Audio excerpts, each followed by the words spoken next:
Hello everyone, this is Chris with CricketUsers.com. Obviously what we have here is the Droid 4. This is Friday, February 10th, 2012, and this is the release date of the Droid 4.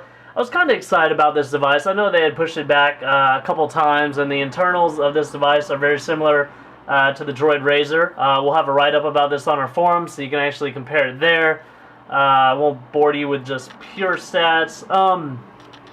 Alright, well, what I did today was go on Best Buy and try to see if they had it. I mean, I pretty much figured that they wouldn't. I figured that Verizon would be the only one to possess this on opening day and have any accessories.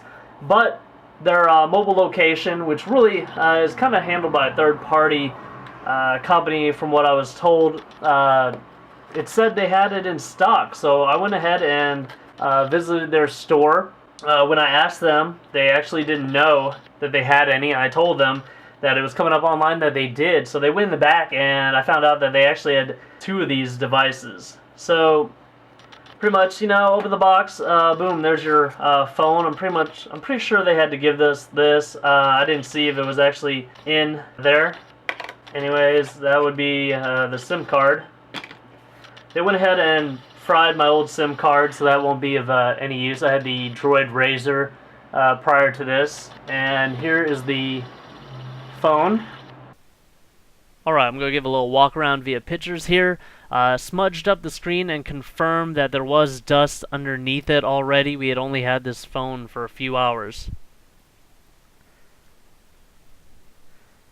Alright, right here you see the Verizon logo at the bottom with the 4 capacitive touch buttons that you're probably used to if you're an Android user. Alright, volume up and down rocker, plus they're used as zoom buttons, and this is on the right side of the device.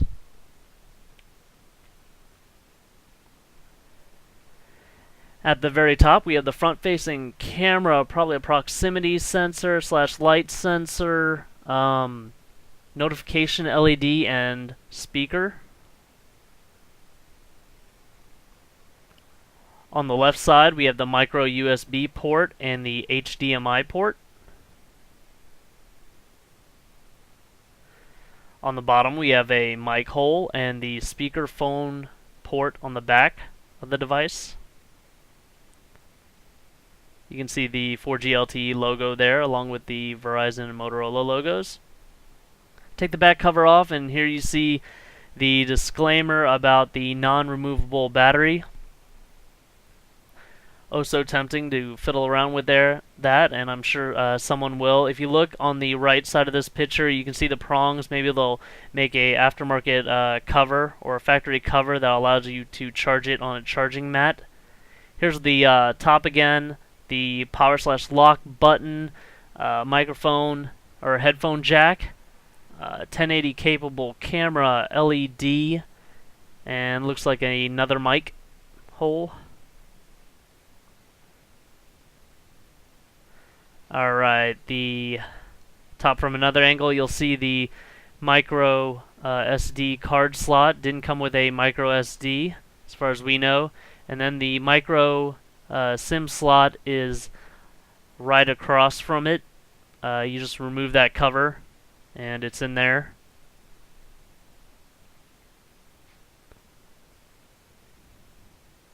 Alright, and this is the back cover. If you look closely, these little catches are a little bent. Be careful when you put this back cover on again, and make sure it's lined up before you slide it up, or you'll bend these little guys, and don't expect to be able to bend them back and forth too many times without them falling off. And if they do fall off, there'll be separation between the back cover and the phone. Here's the keyboard, obviously one of the best features of this phone. Full 5-row keyboard, so you don't have to do any special combinations to hit the number buttons there. And here's the back of the device with the slide open. There was a protector in that area, of course. It has to be removed so that the device can open and close easily, and you'll get scrape marks there. There's nothing you can really do about that. Alright, let's go back to the box. Here, it kind of goes back to the traditional power adapter. I think this one's rated at 850 milliamps.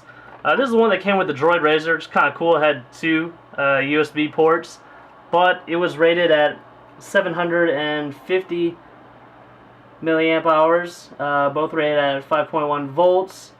The only problem with that is this might charge the devices a little slower, and also if you have two things hooked up to the same time, I can guarantee that it will charge slower.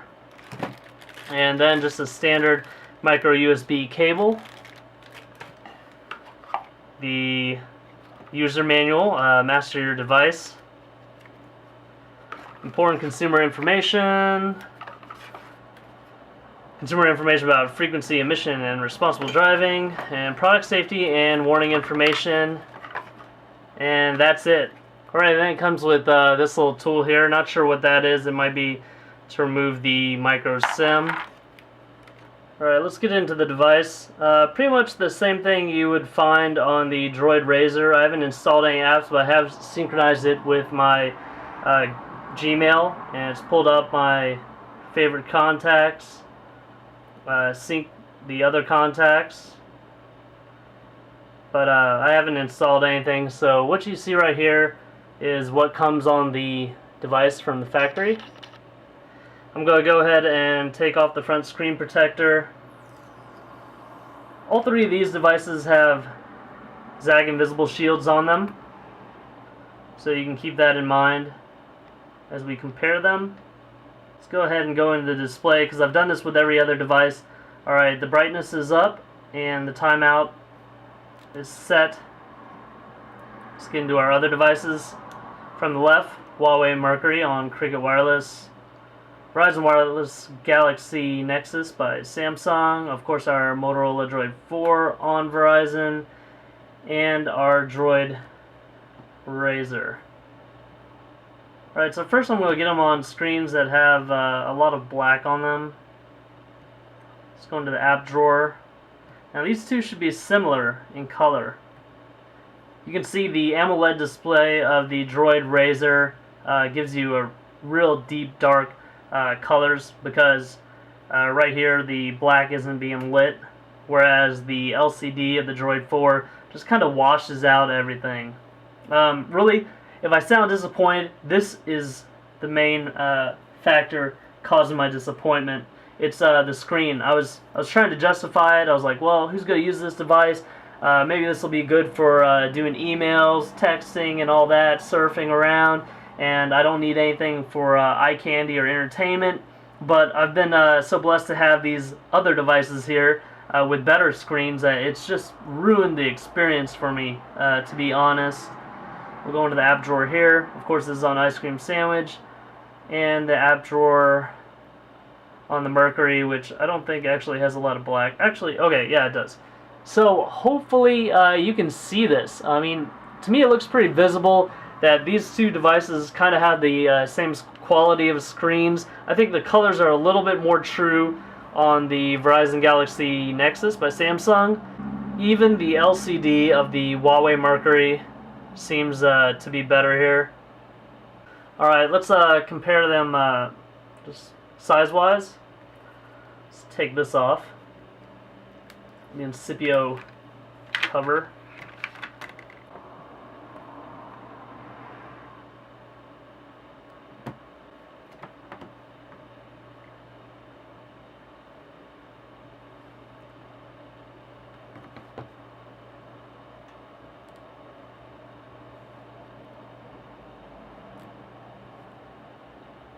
Of course, it's also a little bit of a disappointment that in addition to having this really washed out screen, it's smaller than the Droid Razr screen wise.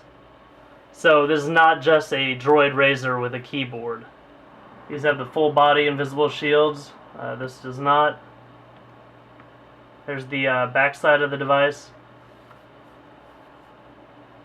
Now, functionality-wise, this is probably going to perform the same as the Droid Razr. Of course, our Droid Razr has a lot more on it right now. So in general, you know, It is fluid. It doesn't seem to stutter, which is good.